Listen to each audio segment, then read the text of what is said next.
2020 ലോകകപ്പിലെ ആദ്യ മത്സരത്തിൽ ഇന്ത്യ അമേരിക്കയോട് 29 റൺസിനാണ് ജയിച്ചത്. മുംബൈയിലെ വാങ്കഡയിൽ നടന്ന മത്സരത്തിൽ ഇന്ത്യ അമേരിക്കയെ തോൽപ്പിച്ചെങ്കിലും പ്രതീക്ഷിച്ച നിലവാരം ഇല്ലായിരുന്നുവെന്ന് പറയാം. ആദ്യം ബാറ്റ് ചെയ്ത ഇന്ത്യ 9 വിക്കറ്റിന് 161 റൺസ് എടുത്തപ്പോൾ അമേരിക്കയ്ക്ക് 8 വിക്കറ്റിന് 132 റൺസ് എടുക്കാനേ സാധിച്ചുള്ളൂ. ഇന്ത്യയുടെ ബാറ്റിംഗ് നിര നിരാശപ്പെടുത്തിയതാണ് മുംബൈയിൽ കാണാനായത്. സൂര്യകുമാർ യാദവിന്റെ അർദ്ധ സെഞ്ചുറി ഇല്ലായിരുന്നുവെങ്കിൽ ഇന്ത്യ ചരിത്രത്തിലെ തന്നെ വലിയ നാണക്കേടിലേക്ക് പോകുന്നതിന് വാങ്കഡെ സ്റ്റേഡിയം സാക്ഷ്യം വഹിക്കുമായിരുന്നു.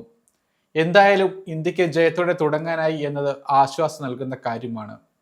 എന്നാൽ ഇന്ത്യക്ക് വരുന്ന മത്സരങ്ങൾക്ക് മുമ്പ് ചില തിരിച്ചറിവുകൾ നൽകുന്നതാണ് അമേരിക്കയ്ക്കെതിരെ നേരിട്ട ഈ ബാറ്റിംഗ് തകർച്ചയെന്ന് പറയാം.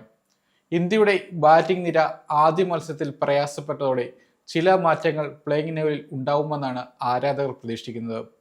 പ്രധാനമായും സഞ്ജു സാംസണെ ഇന്ത്യ പ്ലേയിങ് 11 തിരികെ കൊണ്ടുവരാനുള്ള സാധ്യതകളിലേക്കാണ് എല്ലാവരും വിരൽ ചൂണ്ടുന്നത്.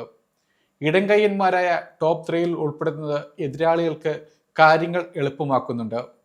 ഫീൽഡിംഗ് വിന്യാസത്തിലടക്കം എതിർ ക്യാപ്റ്റന്മാർക്ക് ഇത് ഗുണം ചെയ്യുന്നു.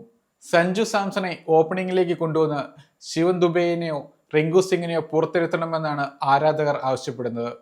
ദുബെയെ ഇന്ത്യ ബൗളിംഗിൽ കാര്യമായി ഉപയോഗിക്കുന്നില്ല. അമേരിക്കയ്ക്കെതിരെയും ദുബൈക്ക് ബോളിംഗിൽ അവസരം നൽകിയതുമില്ല. പ്രധാനപ്പെട്ട മത്സരങ്ങളിൽ ദുബൈയെ വിശ്വസിച്ച് പന്തേൽപ്പിക്കാനുമാവില്ല. ബാറ്റിംഗ് ഓർഡറിൽ മാറ്റം വരുത്തുമ്പോൾ കാര്യമായ പ്രകടനം പുറത്തെടുക്കാൻ സാധിക്കുന്ന താരമല്ല ദുബൈ.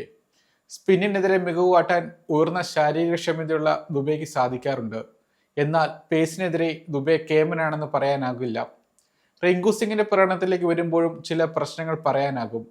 ഫിനിഷർ റോളിൽ മാത്രമാണ് റിങ്കു ശോഭിക്കുന്നത്. ബാറ്റിംഗ് ഓർഡറിൽ പ്രൊമോഷൻ ലഭിക്കുന്ന മത്സരങ്ങളിലൊന്നും കാര്യമായ പ്രകടനം പുറത്തെടുക്കാൻ റിങ്കുവിന് സാധിക്കുന്നില്ല.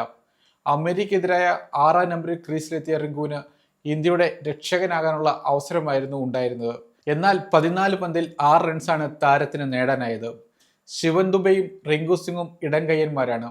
രണ്ടുപേർക്കും ബാറ്റിംഗ് ഓർഡറിൽ മാറ്റം വരുത്തുമ്പോൾ പ്രതീക്ഷിച്ച പ്രകടനം കാട്ടാനാവുന്നുമില്ല. ഈ സാഹചര്യത്തിൽ ഇവരിൽ ഒരാളെ പുറത്തിരുത്തി സഞ്ജു സാംസണെ കളിപ്പിക്കണമെന്നാണ് ആരാധകപക്ഷം. സൂര്യകുമാർ യാദവിന്റെ വാക്ക് കടമെടുത്താൽ സഞ്ജു സാംസൺ ഔട്ട് ഓഫ് ഫോമല്ല, ഔട്ട് ഓഫ് റൺസ് ആണ്. പൂർണ്ണമായി ബെഞ്ചിൽ ഇരുത്തേണ്ട താരമല്ല സഞ്ജു സാംസൺ എന്നാണ് ആരാധകർ ചൂണ്ടിക്കാട്ടുന്നത്. സഞ്ജു ഓപ്പണിംഗിലേക്ക് എത്തിയാൽ ഇടതുപോലത് കൂട്ടുകെട്ട് കൃത്യമായി നിലനിർത്താനാകും. ആധിപത്യത്തോടെ കളിക്കാനും ഇന്ത്യക്ക് സാധിക്കും. ഇന്ത്യയുടെ തന്ത്രവും ഇതുതന്നെയായിരുന്നു. എന്നാൽ ഇഷാൻ കിഷന്റെ അപ്രതീക്ഷിത തിരിച്ചുവരവും ഗംഭീര പ്രകടനവും ടീം മാനേജ്മെന്റിനെ കൊണ്ട് മാറ്റി ചിന്തിപ്പിക്കുകയായിരുന്നു.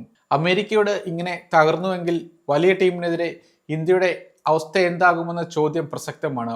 അഭിഷേക് ശർമ്മയും ഇപ്പോൾ പഴയ സ്ഥിരത കാട്ടാത്ത സാഹചര്യത്തിൽ സഞ്ജു സാംസണെ ഓപ്പണിംഗിലേക്ക് തിരികെ കൊണ്ടുവരുന്നത് ഇന്ത്യക്ക് ഗുണം ചെയ്യാനാണ് സാധ്യത.